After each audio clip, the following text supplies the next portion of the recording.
Physics video. Yes, comments this time. Holiday and Piro did make response videos of sorts. I haven't finished them actually. But you know, Piro just demonstrates exactly, just pretty much proves everything I've accused him of in terms of his distortions and his lies, his grotesque mischaracterizations, and he clearly admits essentially to the fact that yes, he has his own standards regarding what's insultable, and he can insult your intelligence and almost your qualification to have an opinion, and you're to take no offense. But if you joke about obvious other defects about a human being in response to your despise of them, like pointing out that Hitler was short or something, or had only half a mustache and half a brain to go with it, and stuff like that. That that's verboten. But anyway, yeah. I mean, the accusations he's made regarding things I've never said, like there's a conspiracy, all this kind of bullshit. I've never made any videos about any conspiracy, beyond the club idea. He just keeps pointing that out and demonstrating that that's exactly what is going on by defending it, the club, and the whole club approach of censor them. Don't let them even post a comment on a message board in the introduction section. Don't give anybody an opportunity to make a choice about what they discuss. Control the conversation. It's pretty obvious. Anyway, so this guy is such an asshole, William Gelfeld. The fake Wayne. I hate when people steal other people's images. It just seems a grotesque kind of thing to do, is to steal somebody else's identity and paste it in front of you and pretend you have something to do with that person when that person would fucking punch you in the face. You won't even look at the evidence when it's presented to you. It's such a lie. I've only argued that, go ahead, show me the person doing the two-slit experiment, demonstrating it, and correctly describing single-slit interference. Go ahead, show me the video on YouTube where the math is done correctly, even. Go ahead. Show me where the math has the width of the double slits in the math. Go ahead, show it to me. Show me where they did the... we tried to see the electrons as they went through. Go ahead, show me the detector experiment with the detectors. Show me a detector. Show it to me. For example, you wouldn't read anything on the Hubble website. That's a lie. I did read it. It's, know what they say? They say something ludicrous like, well, see, this proves dark matter, because we definitely need it to make any of this make any sense. So yes, it proves dark matter exists. This is proof, because they need it to exist. I mean, if that isn't circular reasoning, what is? There's absolutely no in-depth anything on the Hubble website about gravitational lensing except the same simplistically idiotic drawings and nothing specific to any one of the images, where they actually dissect the image and show you exactly how they are drawing their conclusions about what it is. There's none of that on this website. You just looked at the pictures and concluded they didn't mean anything. No, I concluded that what they're saying it is isn't possible if you know anything about gravity, because it's in the wrong place. The lens is not, the lensing isn't in the right place. You don't try to understand quantum models. Well, that's a lie. Prove it. Like the Dirac equations. Well, I really don't worry about the stuff really out on the edge of fringe. I mean, where it's not relevant to my theory, and I don't think I have to debunk every single element of wave theory, or even special relativity. Well, special relativity is pretty uninteresting. Of the two relativities, it's not very special. It is kind of retarded, but it comes up in this subject. So, and you deny all the evidence confirming these things. And what evidence have I denied the existence of? I haven't denied the existence of the evidence. What I have claimed is the evidence is extremely weak evidence. It is not strong evidence. It isn't the kind of evidence you draw hard conclusions on. You don't draw hard conclusions on weak evidence. You don't know what Michelson-Morley experiment proved. Well, I know I accurately described what it was set out to prove, which is ether drag. That's what it set out to prove, that there was ether drag. You say it's about an ether, but it's actually about light traveling relative to an absolute reference point. How so? You have a moving platform, and you're going to talk about how it's an experiment about an absolute reference point for light. My contention is, just to be clear, I'm the one arguing that light's a constant, that light always does the same thing, okay? And you can't change its arrival time, quote unquote. You can change how the frequency of the light by moving something away from the emitter away, and you can shorten the wavelength by moving something toward the eventual target, but you can never change the speed at which the things actually travel. So light is a constant. It always moves the same speed, and the emitter cannot give it extra speed or cannot take speed away from it, ever, and it cannot give it any velocities sideways or any other direction or in any other dimension. That's what I'm arguing. You're the ones arguing something else, that light does carry more than one more momentum. So get your facts right, idiot. You say it's about the ether, but it's actually about light traveling relative to an absolute reference point. You don't understand this, just like you don't understand anything in modern physics. Well, I'd say you don't prove anything. You just make a lot of accusations, you lying piece of shit. And that's all you do. So, fuck you. Why should the folks at Physics Forum waste their time? The question is why should they assume that every single person at the Physics Forum doesn't necessarily want to talk about why relativity might be wrong or why bent space might have been a wrong idea? Why should they assume that nobody should have those conversations? Yeah, no explanation for sure. Alright, so then the Zappa guy comes in to just point out, that I accurately described the experiment. The problem with you, dude, is, so the dude word used, you don't understand logical implication. The light exists in an ether. If light exists in an ether, well, again, nobody's proposing that except you kooks, I guess, then it travels with respect to absolute reference points. Well, again, I don't know how. If you're testing if the fog is thick, I don't see how that experiment could possibly tell you what pure air is like. The experiment simply proved the counter positive. And how did it do that? It's a moving experiment with moving pieces. The emitters are moving, the reflectors are moving, everything's moving. And your argument is you know exactly how that happens. You know exactly how when matter has velocities or accelerations in different directions, how exactly that acceleration manifests in terms of how it's going to reflect light. You know all that. Now, again, Michelson-Morley proved that light travels without regard to an absolute reference frame, which doesn't mean anything. Without regard to an absolute reference frame doesn't mean anything except to say it's not a constant, that light does change, that you can change light by moving it into some other frame. And my argument is like Einstein's argument, no, you don't change the light. The matter changes. The light never changes. The light's always a constant. Everything else is fucked up. And thus light travels at light speed relative to you. And again, that I don't even think Einstein made that argument. His argument was that you can't give light momentum. You, by admitting it, can't force something upon it. It will always be light that leaves. Now, what you perceive is going to completely be dependent on what's happening to you.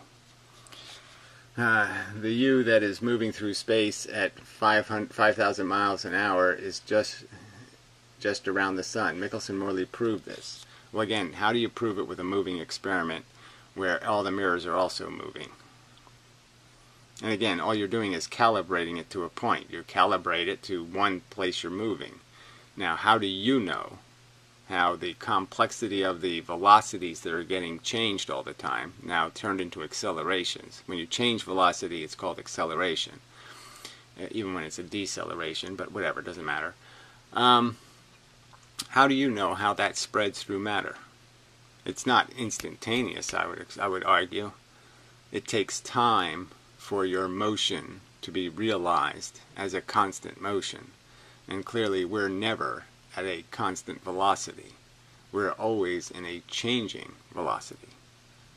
The mere fact that everything on the earth is essentially bouncing in the gravity is a problem. What about that don't you get? Yes, what about that don't you get? That you have absolutely no evidence that this is a controlled experiment, that you understand the variables in the experiment, or that you even have looked at the results of the experiment. Because he actually did find a difference. It was just not as much as he was looking for, and it was in the wrong place, which indicated that's why he probably got into redshift later, because he figured out what it probably was, which was redshift and blue shift. That was what he was creating. So what he received as a signal was probably the fact that the emitter is moving and the receiver is moving and the mirrors are moving, and every time they're moving in different directions, they're shifting the light different. Blue, red, blue, red, blue, red. Idiot. Alright, I have to admit I don't fully understand your position you're taking on light. You mean you actually think that light travels one speed relative to some absolute point of reference? No, I'm saying it travels one speed. Period. Period. Period. Period. It goes a certain distance in a certain amount of time. Period. Always, everywhere. That's it. Then clearly Michelson Morley disproved everything you're saying. No, it didn't. Have you ever read about the experiment? Yes. It's a piece of shit. It's amazing they even thought they could get a result out of it. I mean, it's 16 mirrors. And then the interferometer. The beam splitter. A concept still not proven to be anything like not affecting something. When you're refracting light through something, you're probably also imposing shift. Idiot. I love how you talk about how much time you spend studying physics when all you're doing is re-watching the same into physics. I guess he means intro. Nice fuck up. Courses offered to all incoming freshmen.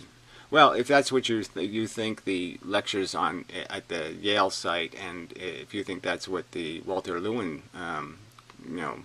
803, 802, 801 courses are, they're not freshman courses, idiot. So right there it's a lie. I've played clips out of those lectures. I've obviously watched them. So you're just a liar. What else is new, liar? Do you do practice problems? Well, frankly, like I said, I really don't give a fuck about math. I give a fuck about the relationships, because I frankly think physics loses sight of you lose the forest through the tree of math. I mean, if you think physics is math, I think you're a stupid fuck. Physics is geometry. It's real. It's not just a mathematical number relationship. It's a physical relationship. Much like, everybody's talking about Pythagoras and all that kind of stuff. But yeah, it's much like that. Is that if you draw a picture of it, you'll get a much better idea of what's taking place than if you just use words like, well, you just calculate the square root of the side. And that doesn't tell you anything. But when you actually see the areas, and then you can see visually the relationship, and I'd say that's a lot more valuable, jackass.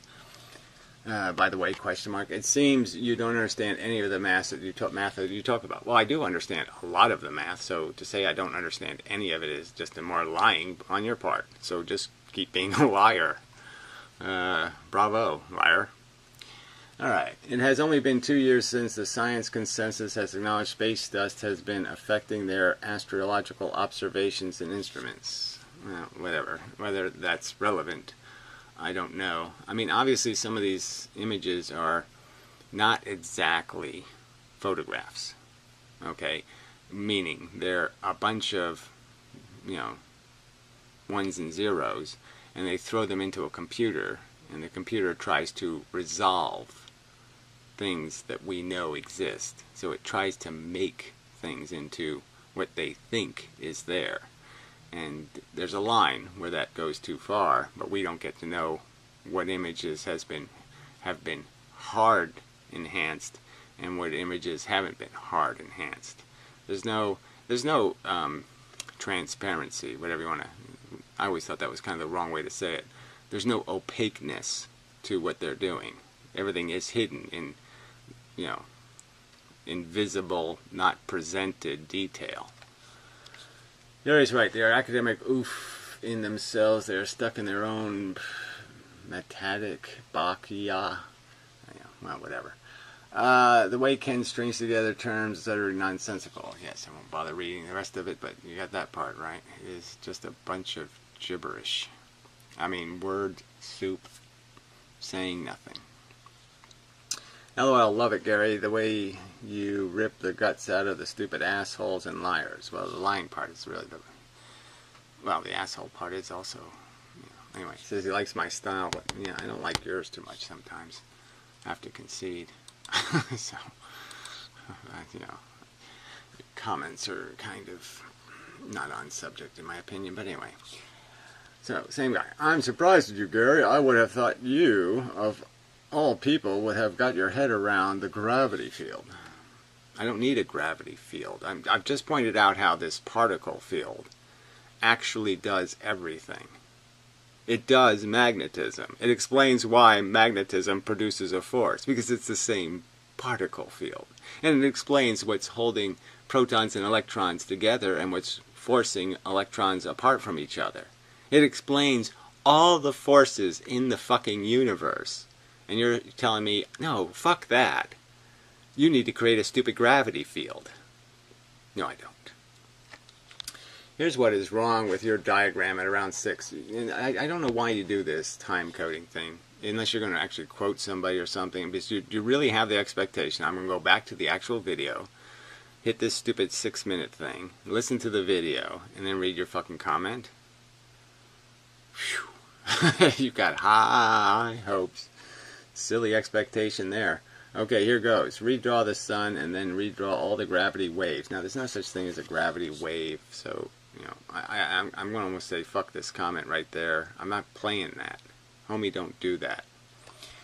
From the sun, but in straight lines. Well, obviously, yes, it's a straight line force like a light bulb. I've only pointed this out 4 million times. Perpendicular, yes, I'll keep talking about perpendicular force creation, you idiot. From the curvature of the sun's surface, well, that would be idiot. Perpendicular to the sun's surface would be going in the wrong direction, retard. As far as the effect, the bending of those gravity waves only occurs at large distances. Well, fuck you. Waves, there's no wave, and any form of force does not bend. Bending is having two momentums. Forces can't have two momentums. Bending is stupid. At best, what you could do is push something, 2 ways. And so it would go sideways, but it wouldn't bend. It would just keep going sideways and going forward, which technically wouldn't be a bend, it would be a diagonal line. So it wouldn't be the same at all. The thing that makes a bend is things that are material, like the Earth. Because see, as the Earth is being pushed by the gravity, it's blending the two momentums, because it is matter. Matter can blend 2 momentums into 1 momentum. That's how the Earth makes a curve around the sun, is because it's blending the 2 momentums, because it has matter to do the blending. A force can't do that. A photon could only just keep going sideways and straight. Stupid fucks. Anyway. The effect is bending, blending. Oh, sorry, blending. No, it's bending. Yeah, okay. It makes sense, right? No, it doesn't make sense. We've never seen any object fall toward a large massive body where it veers off in some weird angle. No, it falls straight down, perpendicular to the source. Well, again, how was I arguing anything else, you retard? It is only on relativistic scales that the effect is noticeable. Well, fuck you. So your diagram does not accurately represent the effect. I say fuck you. Prove it. I agree with a lot of what you say, but then on some things I'm quite surprised that you have another take, especially with space being bent, which is stupid. Yes, your bent space is stupid. Sorry, it's a silly idea. Which is, again, just a rough description. A rough description of what? A convergence of force. Yes, it's a stupid description of something that would be a rational thing to do, which is create a push force rather than a pull mechanism. Space itself may not actually be bent. Well, who cares then? It's bent and now it's not bent. But at the very least it appears that way. Well, says you, I don't think it appears that way at all. I don't feel like I'm sitting in bent space, to tell you the truth. I feel like there's a bunch of shit hitting me from up there more than there's hitting me from down there. That's what I feel. But it's very at least appears that way because the fundamental particles interact with the region. Well, whatever that means. I don't agree. I don't think you have any evidence to defend any of that rubbish. There's just so many people who just... This guy's a strange one. He's got this inner verse guy, right? And he wants me to go watch some stupid video of his. And you know, it's basically he's one of these cop-out people. You know, oh, you can feel good and go sailing. Everything's all right. Just do the inner verse thing. Don't bother about the outer verse being a shithole. Don't worry about all the meat grinder and it just keeps grinding. Don't try to do anything to stop any of that. No, fuck you. Fuck you and your inner peace. Till dead. Alright, the nature of existence, all the machinations of the early universe, right up to the evolution of sentient life forms that question their own existence, all of that is effectively just mechanical. Yes. Yay, bravo. Physics. A reactive thing that can be qualified. So the only real question is, how did all this start? Why is that the real question? I mean, I just don't understand why you think there is some answer to that question that would be at all interesting. The answer is going to be like evolution. Do you think evolution gave you, oh gee, now I totally understand why things are the way they are and it's totally a great idea? No, it's not going to be a good answer. It's just going to be another mechanical answer. How's it going to explain anything? It's just going to be something like, yeah, this cracked and that happened. That's it. Yeah, error. Yeah. The universe isn't perfect. It made a boo-boo. The only real question is what caused the seed to start the moment of inflation. Again, you say there's such a thing, so go ahead, pretend there is. I'm saying inflation is just a misunderstanding of redshift. It's the only real question that matters. Oh, says you. I mean, it just stuns my brain to hear somebody say this is the question that matters. Fuck you. Because everything that logically follows is easy, relatively speaking. Oh, it's easy for you to assess the meaning of, say, a platypus getting run over in the outback by somebody's Jimmy. You can easily assess the meaning of that. That doesn't take any, you don't have to do any thinking to figure out how to place that in the value universe. And then you're an idiot. Perhaps the only way to know is to do experiments with large volumes of space and absolutely nothing, and deep intergalactic space has energy density, a few protons, electrons, it wouldn't matter. You're still going to be in gravity, so you can't isolate, and there's no, again, you really think this is important, right? Like, you think if they actually find out the diagram for abiogenesis, you know, they have theories, but they have no hard evidence for anything. The actual chemistry that created a DNA molecule, you think that's going to resolve something and make life so much easier to live. The question's been answered. It's just so fucking important. No. It'll add nothing to anyone's life. Problem is, though, we can't build a chamber, nothing in it, and fancy vapor pressure, but who cares? Again, I really just don't understand you people who are obsessed with, I need a detailed explanation of origins. Because somehow it's going to change the fact that I know it's just mechanical. How does it change 4 billion years of evolution on Earth? How does knowing that truth change the 4 billion years of evolution? Or the meaning of the platypus?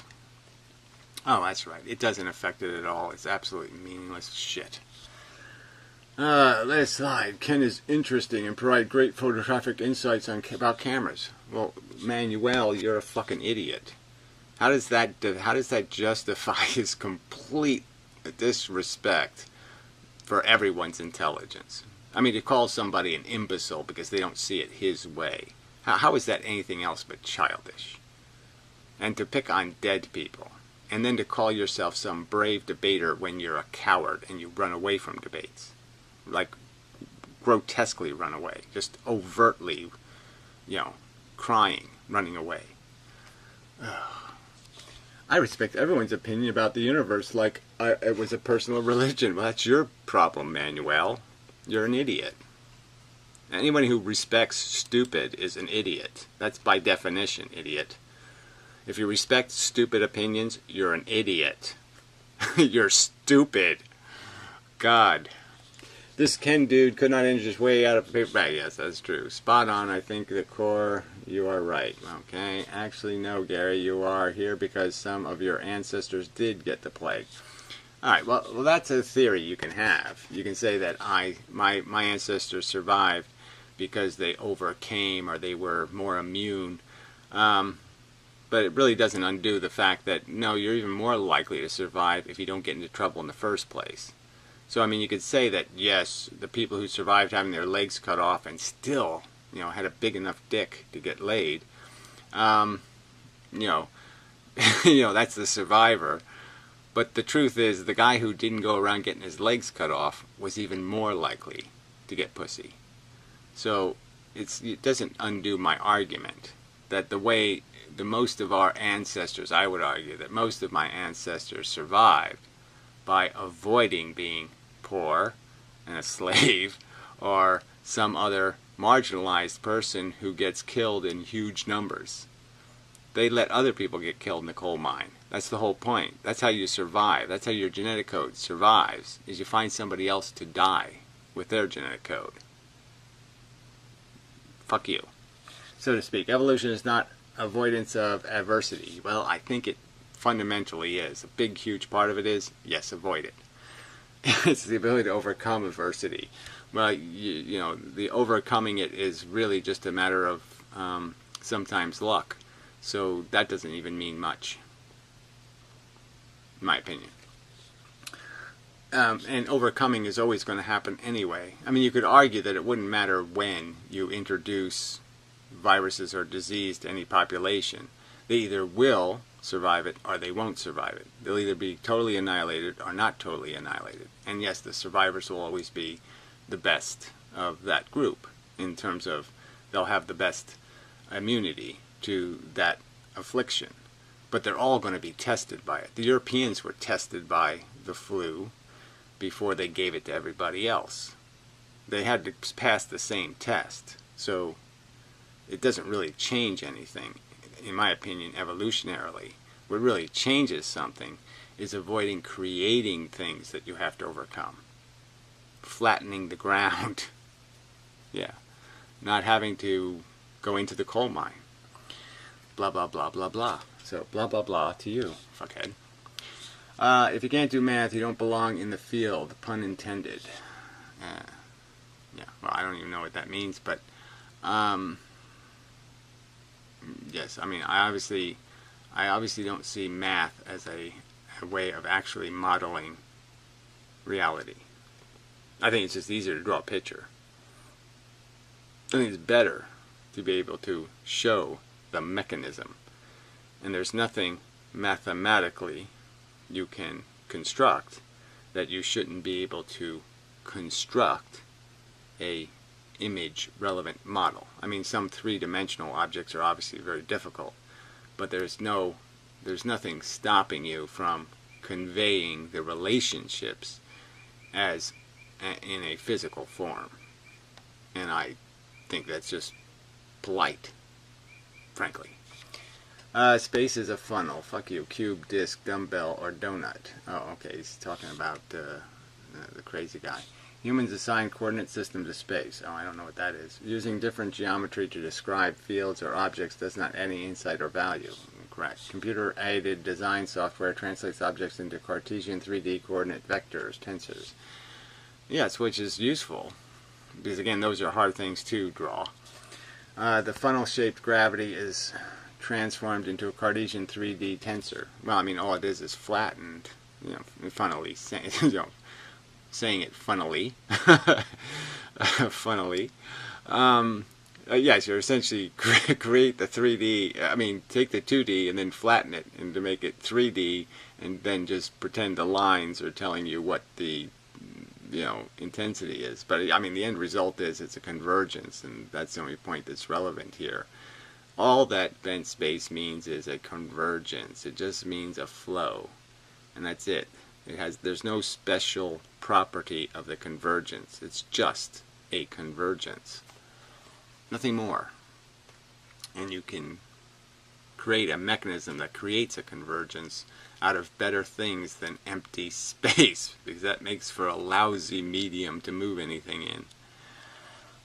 Good call on the focus rather than interference. I don't know exactly what that is.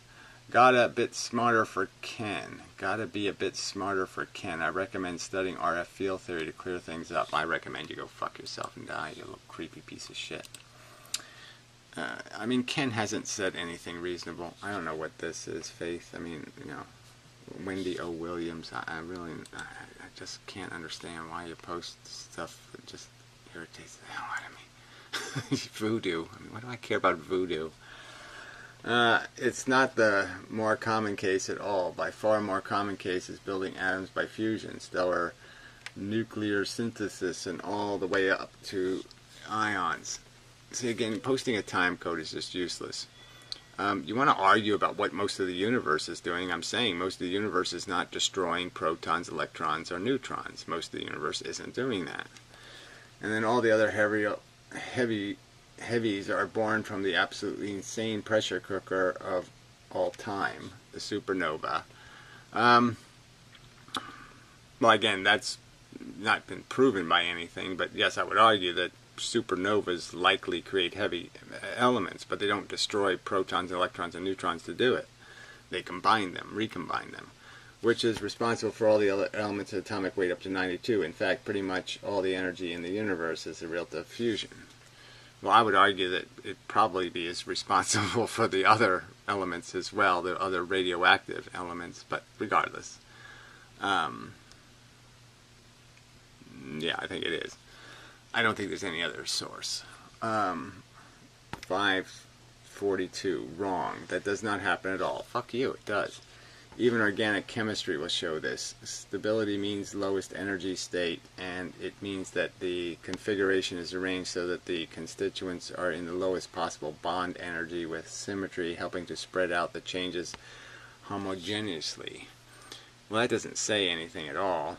And fuck you. Quote what I'm saying, or fuck off.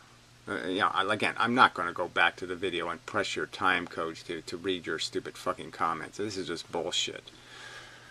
Make videos or make some sort of documentary making your argument, but this is just a bullshit way to argue. Gary, why would you have doubt about the percentage of high-energy alpha particles kicking off from a star? What I have a doubt about is the ability of them to maintain their velocity and get all the way across the universe. That's what I'm sort of doubtful about. After all, it's helium nuclei, which is one of the products of fusion chains leading to whatever. And I'm just saying that also these nucleuses would also interfere with light.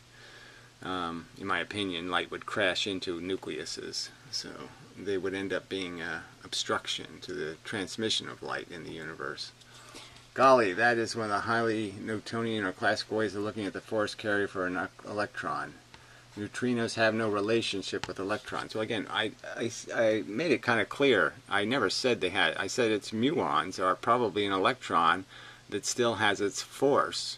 Okay, it's still being accelerated, which means it still has an attached clump of force. And it's the attached clump of force that they're calling a neutrino. That's why they can't catch one. It's because it's not really a particle. It's a clump of force. Shithead. We have bubble changers and detectors chock full of super distilled water and all kinds of other weird detectors underground. Electrons don't make it, but apparently on a good day neutrinos can pass through the Earth up to 17 times without hitting anything or losing any energy. Well, as argued, as I'm going to argue, you wouldn't know when they lost energy because they would just disappear. And, you know, it's all or nothing, you know, like with a photon. They'll either make it or they won't make it. There's no halfway making it.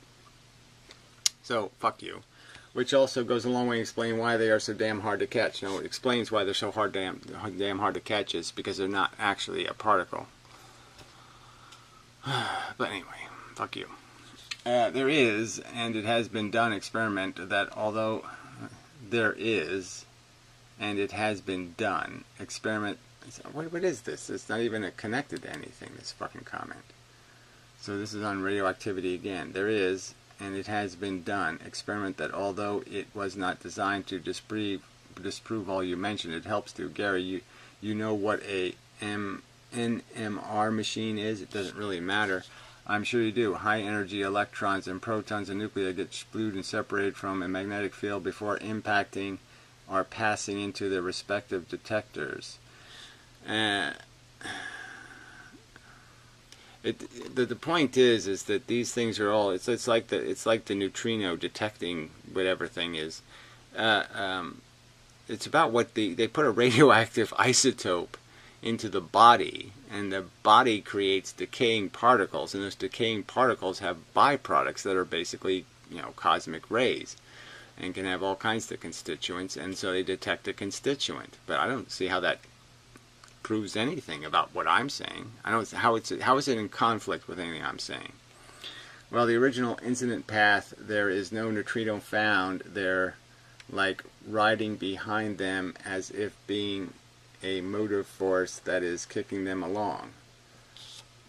I don't know what that even means, but okay, Gary, I know you have a lot of disdain for mainstream high-energy physics, but the truth is a lot of what they are saying is very easily shot down with only an average amount of background knowledge. I think that's just absolute nonsense. How do you shoot down their quirks that they haven't even seen, that they state exists because of incidental reactions? You know, because something does something, say, oh, the quirk made it do it. I mean, how do you argue bent space not existing? It's a God theory, for fuck's sake. You can sit there and spit, and so, but the fact remains, if you had a little more formal education, you'd know that. Well, fuck you. It almost seems like you have chosen not to believe some of the bedrock of physics. Well, what's the bedrock of physics? Do you think gluons are the bedrock of physics, and neutrinos? You think they have bedrock evidence of this stuff, and they know what it is. They know what to call it. The anti-electron. You think that's bedrock physics? I think you're a fucking idiot. Without any foundation, you cannot make sense of it. Oh, fuck you. Really, fuck you. Let's see, I agree with everything you said and share what you said in pieces of the puzzle as well. So this is on the nature of life thing or whatever, the nature of the universe. And the universe is asking itself what is it in some sense. In effect, humanity is the universe looking in a mirror. I mean, this is just such Professor Anton crap. I agree with your opinion, loosely phrased. Why are we here is a moot point. Yet I feel a better angle to take is why we cannot know. Well, fuck you. I mean, we do know. It's a crude force, dumbass. There's no God, jerkfuck. And by extension of that, why it is a moot point. Well, again, it's only a moot point in the sense that there's no point in discussing the why. We have to deal with the fact. So, yeah. But I'm not going to... Serene inverse. Yeah, I don't think so, jackass. Not even close to anything I could give a fuck about. Just a thought experiment on gravity. Sorry for posting this in the comments. The moon's effects on tides is said by Newton to be the least satisfactory explanation of his theory and laws. I don't know. I watched this, and it may be simplified to your push hypothesis. Keep up the good work. Yeah, well... I mean, getting into arguments about tides is like getting into arguments about lift on a wing. You know, they can go for a awful long time. Anyways, remember that what cowardice Pyrrho might possess is and will normally be countermanded by their obsession for attention. Well, that's not really relevant. Always remember what you... Oh, dude, fuck you. You will have a full-time career critiquing the critiques. Fuck you. That's not what I'll be doing. I'm defending a theory, retard. I'm only pointing out the weakness of their theory because you have to do that. That's part of making an argument, is you have to take the rubbish that's in somebody's brain, you have to give them reason to doubt that rubbish before they can accept the good stuff. It's like arguing with a religious person. You have to give them lots of reasons not to think they were told the truth by mommy about reality. And then you can explain evolution to them. Fuck you. Great video man. Now I live on the third dimension. We have contained in a cell. 3 makes 4 makes 5. Yeah, okay, so he's making fun of Ken again. Those glasses sure taking a long time to get delivered. Oh, you know, really. Oh, these guys and their silly obsessions. I do have the glasses. If you look, you know, the weather's been a little dicey here. I have to do this, I think. I have to find an open. I have to be able to open the window. You know, a couple of times a day to do it. You know, I don't want to shoot the laser through a window. But yes, I do have the glasses. And they are really quite interesting. I mean, outside they are amazing. Yeah, so I do like them. Really good. I mean, yeah, maybe I'll do a video through the glasses outside because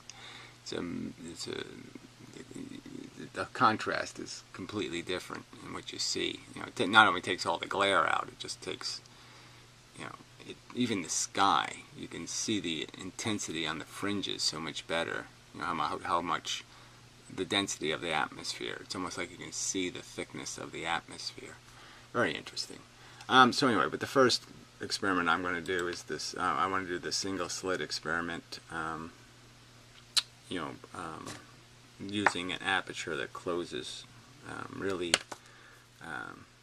as slow as, you know, I'm going to use a little crappy microscope I have. I use the Turner on that.